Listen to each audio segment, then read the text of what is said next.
Salut, bienvenue dans cette nouvelle vidéo où je vais te parler de l'île de Java. Dans un contexte un peu particulier, je me suis dit que j'allais venir en pleine nature, en montagne, parce que c'est un peu comme ça qu'on peut caractériser Java. C'est un endroit rempli de spots naturels où tu vas pouvoir découvrir des cascades dans la jungle, des levées de soleil sur des volcans ou encore libérer des bébés tortues. Et donc tout ça, tu vas le découvrir dans cette vidéo et je vais te partager l'itinéraire parfait avec les meilleures activités à faire pendant 2 semaines. Et on perd pas de temps et on part tout de suite sur le premier chapitre, Jakarta.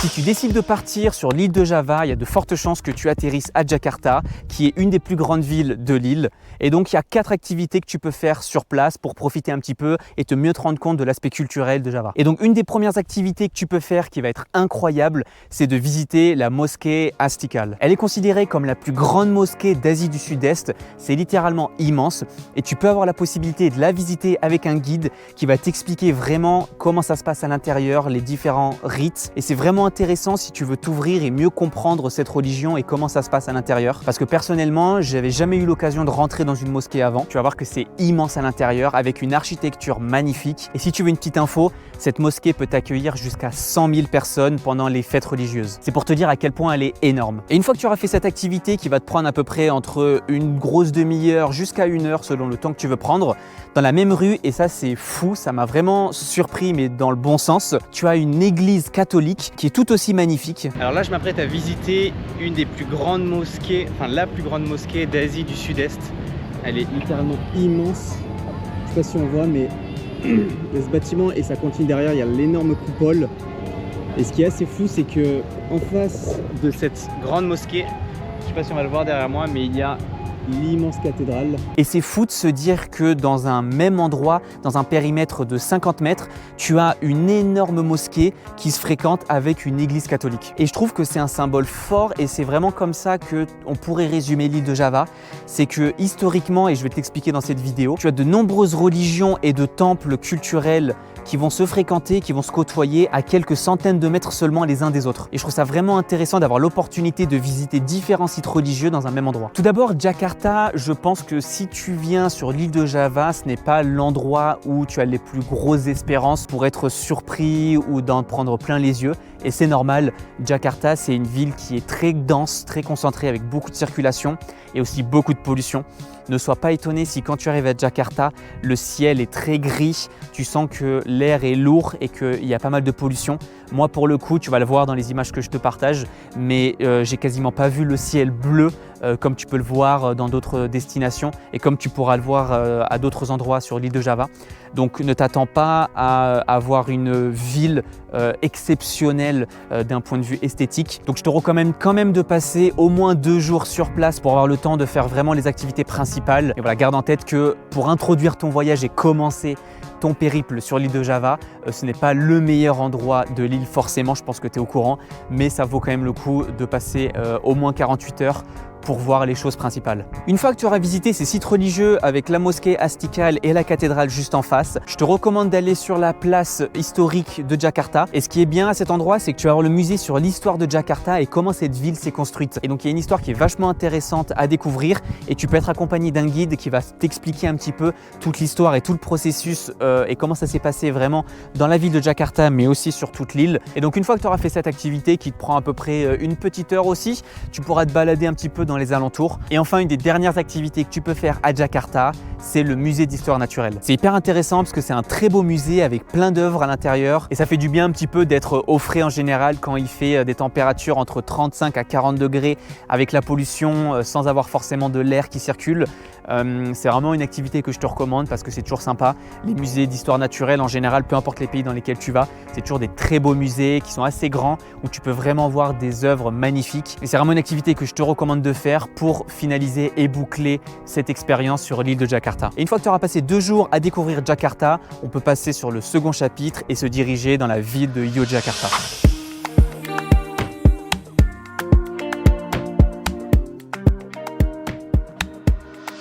Pour se rendre là-bas, tu as différentes possibilités. Tu peux soit prendre l'avion vers Semarang et ensuite prendre un taxi qui te descend à Yogyakarta, ou alors tu peux directement prendre le train. Pour que tu puisses avoir un peu plus de visibilité et choisir le moyen de locomotion qui te correspond le plus, je te recommande de télécharger l'application Rome de Rio. C'est une application qui est géniale parce que tu vas pouvoir définir ta ville de départ, ta ville d'arrivée et ça va te donner les différents moyens de locomotion et tu vas avoir les différentes horaires avec vraiment tous les détails du temps de trajet, le prix que ça va te coûter, l'heure, etc. Et tu vas même pouvoir acheter ton billet via l'application pour être sûr de ne pas te tromper sur un site internet frauduleux ou peu importe. Et donc une fois que tu seras arrivé à Yogyakarta, il y a deux activités qui sont exceptionnelles à faire sur place. La première, c'est le temple de Borobudur. Le temple de Borobudur, c'est un temple bouddhiste et ce qu'il faut savoir, c'est que c'est le plus grand temple bouddhiste du monde. Tu ne trouveras pas un temple plus gros que celui-ci sur l'île de Java à Yogyakarta. C'est vraiment un temple magnifique qui se situe à peu près à 1h30, à peu près 1 heure de route de la ville de Yogyakarta. Donc prévois un moyen de locomotion. Attention tout de même parce que c'est une activité qui est vraiment exceptionnelle avec un temple qui est enregistré au patrimoine mondial de l'UNESCO. Donc attends-toi à avoir beaucoup de touristes. Et donc ce temple, tu vas pouvoir être accompagné d'un guide qui va vraiment t'expliquer toute l'histoire et la particularité de ce temple. Et pour le coup, cette activité-là, le temps de trajet aller, le temps de trajet retour, puis le temps sur place, je pense que tu peux prévoir une bonne demi-journée, voire presque, peut-être pas toute la journée, mais tu en as bien pour à peu près une bonne heure et demie, voire 2 heures d'activité sur place pour visiter l'entièreté du temple. Et puis le trajet aller-retour, donc tu en as bien pour 4 heures, 5 heures d'activité au total. Je viens de visiter le temple bouddhiste, le plus grand temple bouddhiste d'Indonésie en Java et le plus grand du monde. Et c'est juste magnifique. Je sais pas si on va bien voir comme ça. Et en fait, pour la petite histoire, c'est un temple qui a été redécouvert il y a une centaine d'années. Parce qu'en fait, il a été recouvert par la végétation. Parce qu'en fait, c'est un temple qui a servi seulement, entre guillemets, 100 ans. Et après, il n'a plus du tout servi. Et une fois que tu auras fait ça, le lendemain, je te recommande d'aller au temple de Prambanan. Là, pour le coup, c'est un temple avec une architecture totalement différente parce que ce n'est pas un temple bouddhiste, mais un temple hindouiste. Tu vas voir vraiment un immense temple qui va être divisé en plein de petits temples. Et en fait, chaque temple va représenter un des dieux hindouistes. Et donc là encore, tu vas être accompagné d'un guide qui va vraiment t'expliquer toute l'histoire. Et ça, c'est vraiment quelque chose qui caractérise Java de manière générale. C'est que à chaque fois, tu vas être accompagné d'un guide. Alors parfois, ça peut être un petit peu frustrant parce que tu vas être un petit peu seul ou faire les choses de ton côté. Mais sache que le guide, il est vraiment là pour t'accompagner et s'adapter à ton rythme, à toi, en tant que personne secondaire si tu as des questions. Donc c'est vraiment bien. C'est pas quelqu'un qui va vraiment t'imposer un rythme ou une visite très structurée et très cadré, donc tu vas pouvoir vraiment faire les choses comme tu le souhaites et ça te permet surtout de mieux comprendre vraiment ces temples là. Et à cet endroit, dans la même logique que la mosquée à Jakarta et la cathédrale qui se fréquentent à quelques centaines de mètres seulement, le temple de Prambanan, il suffit que tu marches 5 minutes et tu vas avoir un deuxième temple bouddhiste là pour le coup qui va être tout aussi beau avec une architecture assez proche du temple de Borobudur que tu auras pu voir juste avant. Je suis actuellement à Prambanan. J'ai visité le temple de Prambanan qui est classé patrimoine mondial de l'UNESCO, qui est incroyable, qui est un temple hindouiste. Et à 5 minutes de marche, même pas juste à côté, il y a un enchaînement de 3 temples bouddhistes pour le coup et qui sont magnifiques. Là, je suis dans un parc en fait qui a été fermé. On le voit, je sais pas si on va bien voir là derrière les arbres, il y a le temple bouddhiste. Et je suis dans un parc magnifique qui est fermé à la circulation où tu peux te balader et justement visiter les différents temples. Et c'est fou de se dire que ces temples-là datent du 9e siècle. Et c'est incroyable parce que il y a un temple hindouiste à côté de temples bouddhistes. Et c'est fou de se dire qu'à cette époque-là, ces temples étaient aussi proches les uns des autres et qu'il y avait déjà ce partage et cette tolérance, je pense, pour avoir des temples aussi proches et des religions aussi différentes. Il faut savoir que ces deux temples, le temple de Prambanan, il est vraiment à proximité, il est vraiment à côté de la ville de Yogyakarta. Par contre, le temple de Borobudur, il est vraiment à l'extérieur de la ville, à peu près 1 heure de route. Mais je te recommande tout de même de prendre un logement dans la ville de Yogyakarta parce que c'est vraiment là où tu auras le plus de choix, le plus de possibilités. Et ça reste vraiment une ville qui est centrale, autant pour les moyens de locomotion que pour toutes les activités touristiques autour. Là, pour le coup, je te recommande de passer 2 à 3 jours minimum, un peu plus 3 jours parce que tu vas te rendre compte que entre le temps de trajet entre Jakarta et Yogyakarta, si tu viens en train ou en avion, tu vas vite perdre une bonne journée ou une grosse demi-journée. Donc je te recommande de passer 2 jours et demi complets dans la ville de Yogyakarta. Au moins tu es sûr de ne pas être dans le rush et de ne pas faire tout dans la précipitation. Et une fois que tu auras fait tout ça, on peut se diriger dans la ville de Malang pour le 3e chapitre.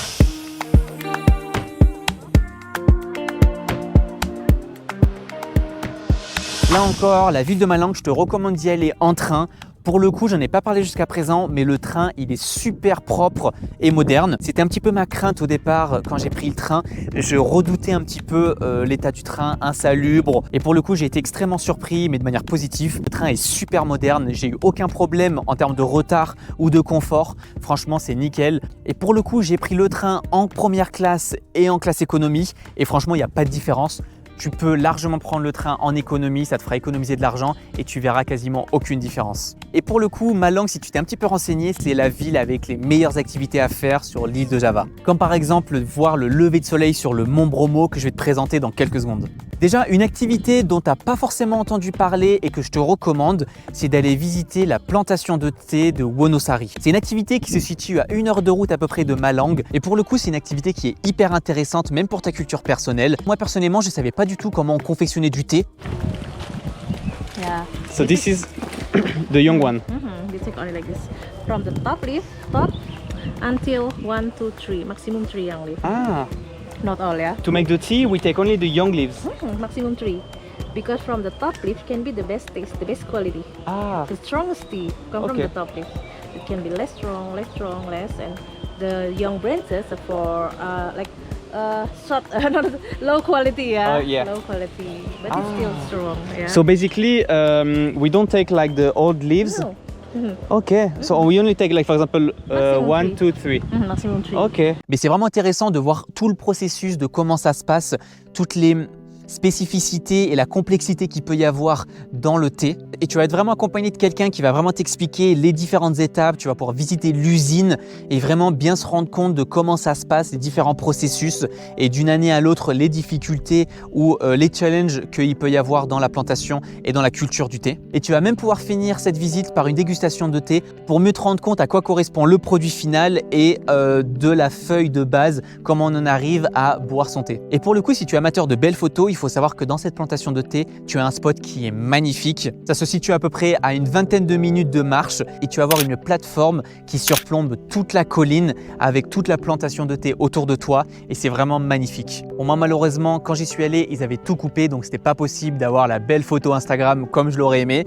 Mais malgré tout, tu peux quand même profiter de la vue, mais fais attention quand même d'y aller à la bonne période. Moi personnellement, j'y étais au mois de juin, donc si tu comptes y aller à la même période, il y a de fortes chances que l'endroit ne soit pas propice à prendre de belles photos, mais malgré tout, tu peux avoir une belle vue et profiter du cadre. Une fois que tu auras fait ça, il y a une deuxième activité qui est vraiment géniale, c'est la cascade de Tumpak Sewu.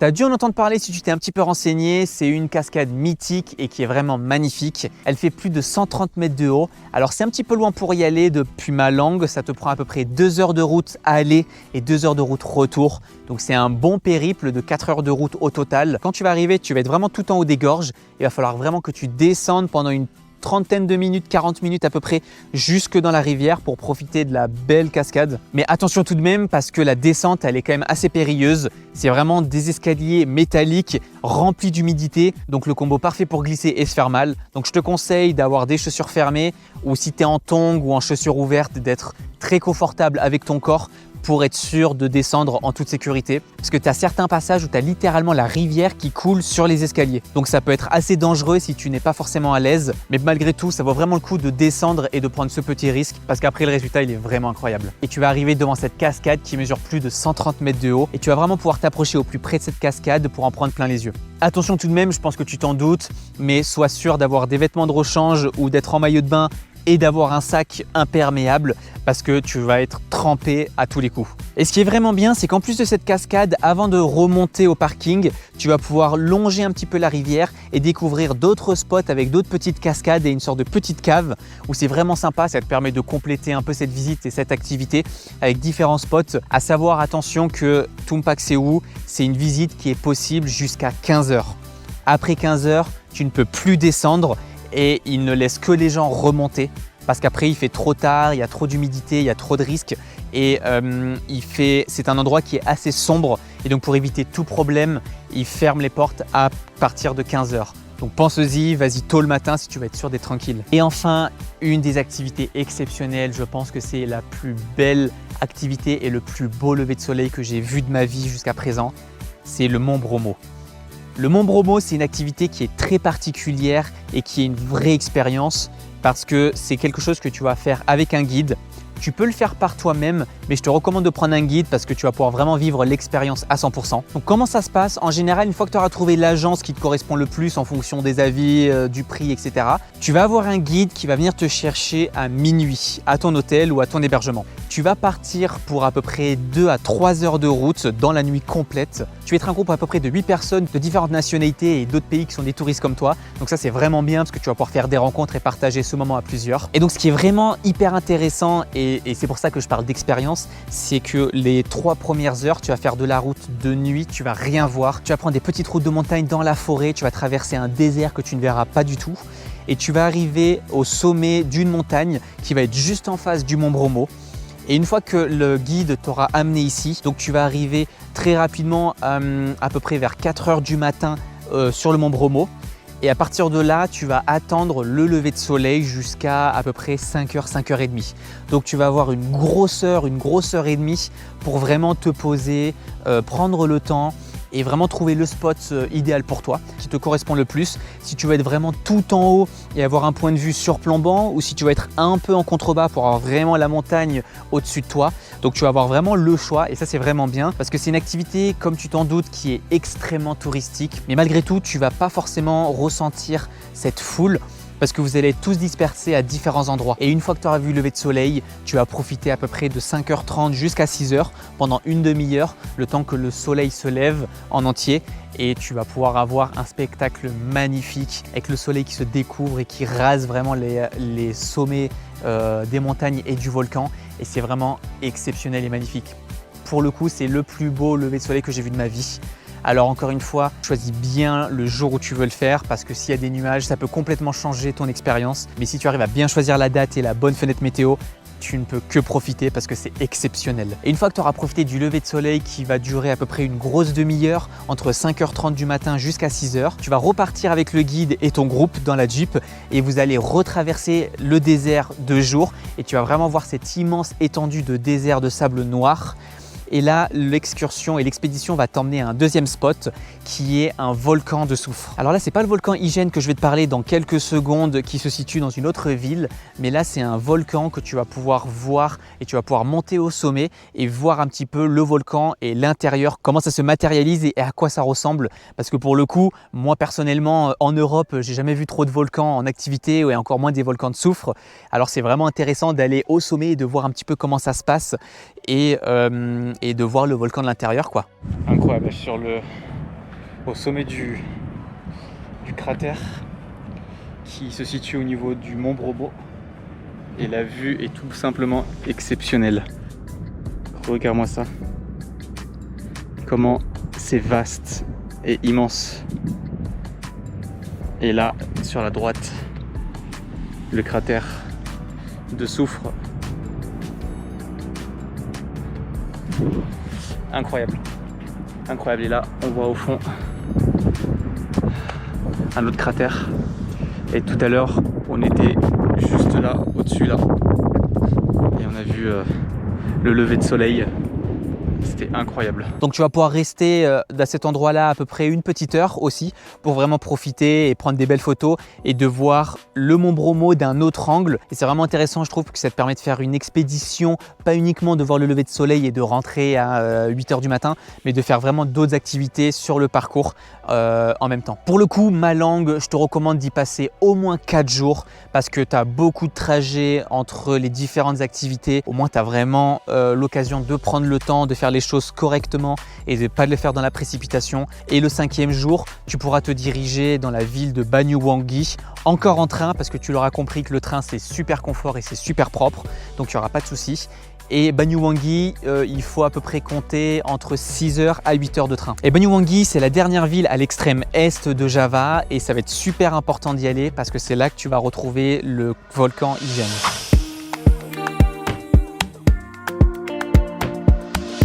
Le volcan Ijen, tu as sûrement dû en entendre parler là encore parce que c'est le volcan mythique de Java avec les mines de soufre et les émanations. Et c'est là où tu peux voir les travailleurs qui continuent à aller dans les mines sans masque à gaz et risquer leur vie au quotidien. Donc malgré tout, ça reste une activité touristique que tu peux faire. Encore une fois, je trouve que c'est assez intéressant parce que ça fait partie de la culture et du fonctionnement de l'île. Là encore, je te recommande de partir avec un guide parce qu'il y a plusieurs conditions à respecter pour faire cette activité, comme remplir un certificat médical. Alors certains vont te dire que c'est pour juste faire du business et c'est pour payer des gens et que ça ne sert pas à grand chose.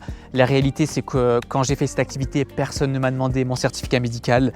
Mais comme tu vas te retrouver dans une zone avec un masque à gaz et des émanations de soufre, ça peut être important de vérifier ta condition physique et tes conditions respiratoires pour être sûr que ces personnes ne soient pas responsables légalement s'il t'arrive quelque chose. Et donc cette activité-là, elle va démarrer également à minuit. Là encore, tu vas avoir à peu près 2 heures de route en voiture. C'est le même principe que le Mont Bromo. Tu vas avoir un guide qui va te récupérer à ton logement avec d'autres personnes également, donc vous allez être un petit groupe et vous allez partir tous ensemble vers le volcan Ijen. Et donc quand tu vas arriver, il y aura une belle randonnée à faire. Tu peux compter à peu près 2 heures de marche pour te rendre au sommet du volcan. Et une fois que tu seras arrivé au sommet du volcan, il faudra redescendre à l'intérieur parce que c'est là où se trouvent les mines de soufre. Donc compte à peu près 2 heures de marche pour monter, puis à peu près bien une grosse demi-heure, 3/4 d'heure pour redescendre. Donc ça te fait une belle randonnée de 3 heures juste pour arriver à la mine de soufre.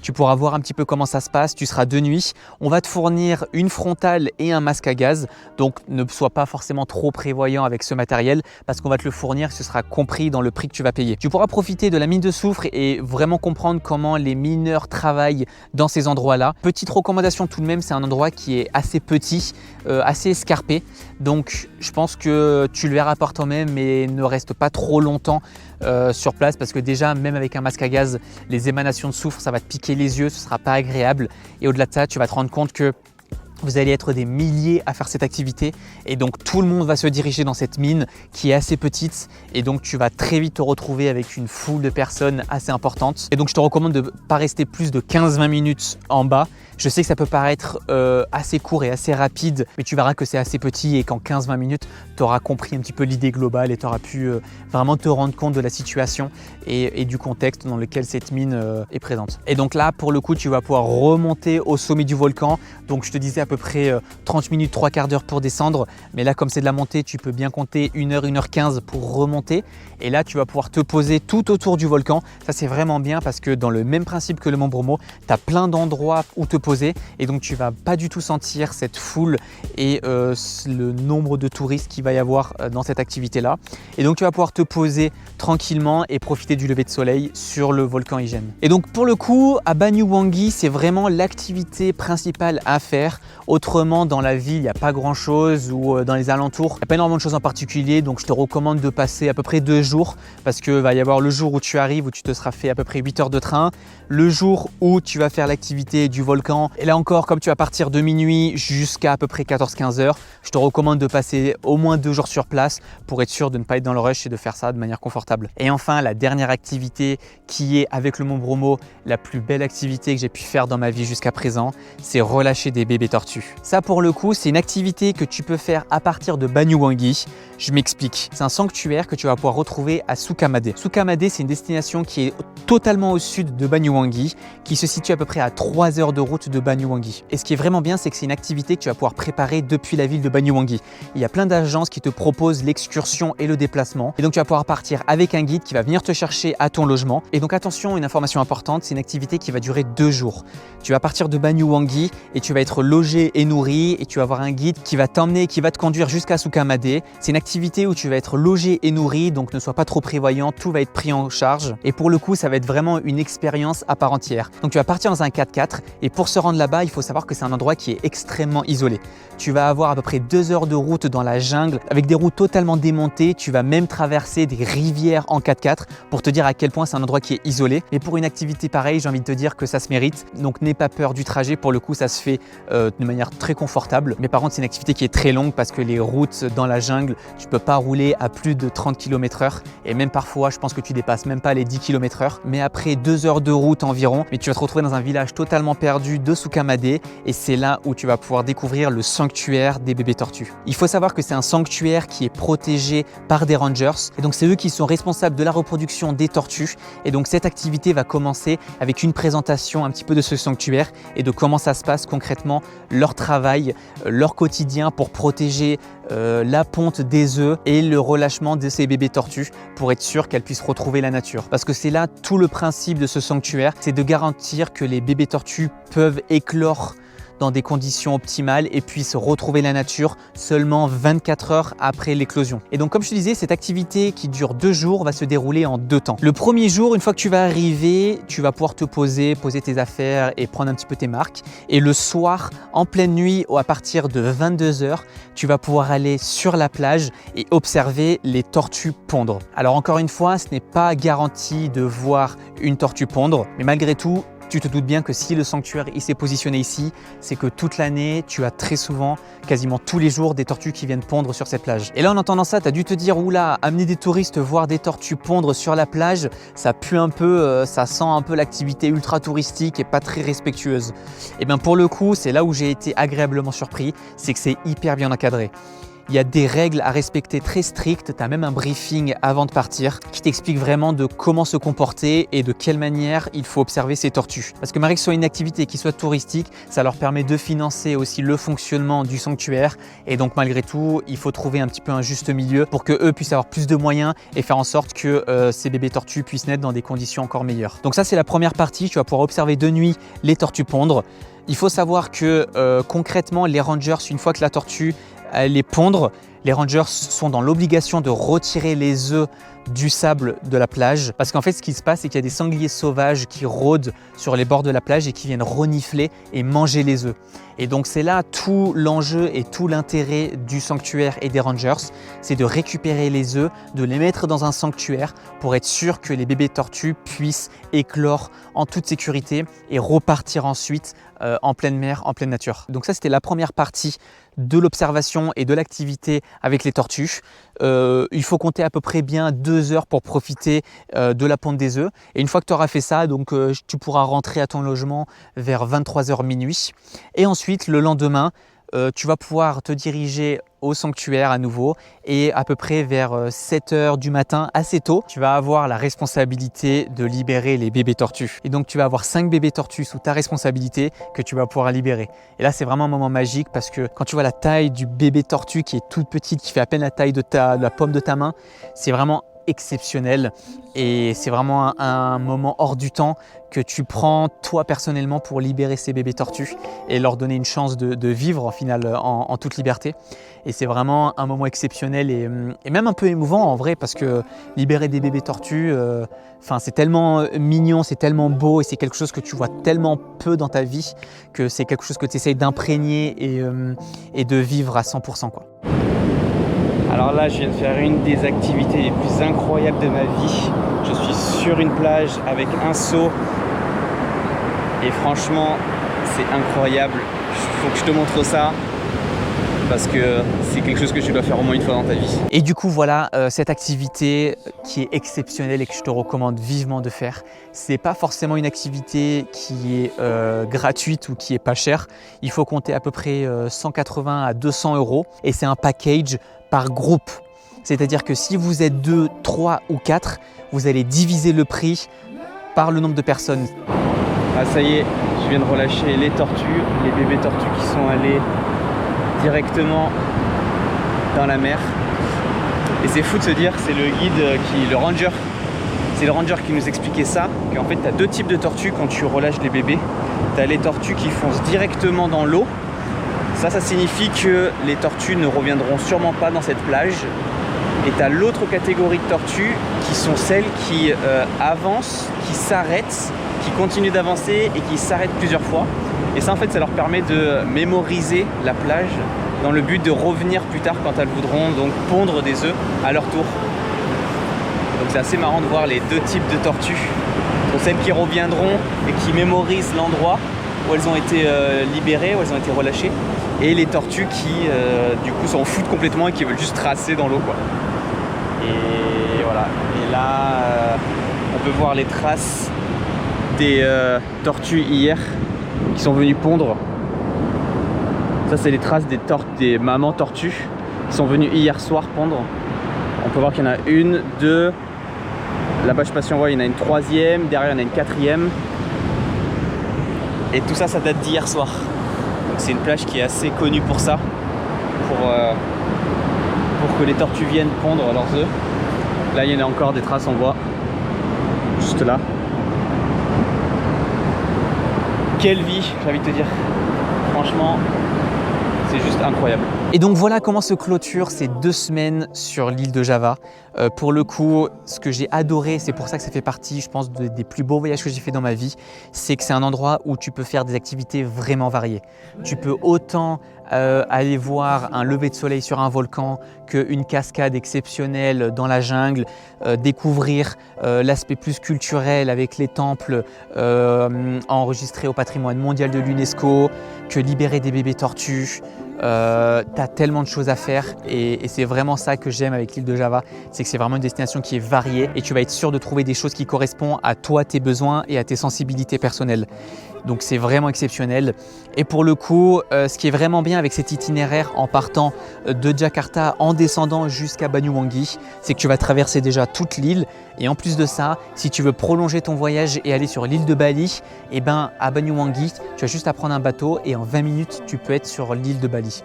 Et donc ça, c'est un autre bonus aussi et qui est vraiment bien, c'est qu'en fonction de comment tu veux construire ton road trip, si tu veux partir 3 semaines, 1 mois, mais que tu ne veux pas passer autant de temps sur l'île de Java, eh ben, tu peux très bien avoir cet itinéraire où tu traverses l'île, puis tu traverses Bali. Dans un sens ou dans l'autre d'ailleurs, hein. Tu peux très bien partir de Bali et ensuite remonter toute l'île de Java et faire tout l'itinéraire que je t'ai présenté, mais à l'envers. Et donc voilà toutes les activités et mes recommandations sur l'île de Java pour 2 semaines. N'hésite pas à me dire si tu as des questions en commentaire, je me ferai un plaisir de te répondre et d'essayer de t'accompagner pour la préparation de ton voyage. Et je t'invite à t'abonner si ce n'est pas déjà fait. Je te partage des vidéos sur comment préparer tes voyages dans les meilleures conditions et les plus belles destinations où partir en vacances. Et je te laisse sur quelques images de Java. À bientôt!